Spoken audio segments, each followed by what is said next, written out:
भोला पर्वतकार मैं रानी महला की, तेरी गैल्या पार पड़े मेरी या लिखी पहला की।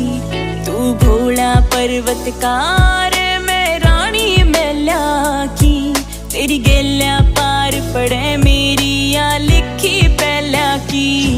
जिस राज्य ते मन के करना तेरी गैल में रहना चाहूं सू, रह गए कैलाश पे तेरी गेल तेरे रंग में रंगना चाहूं सू।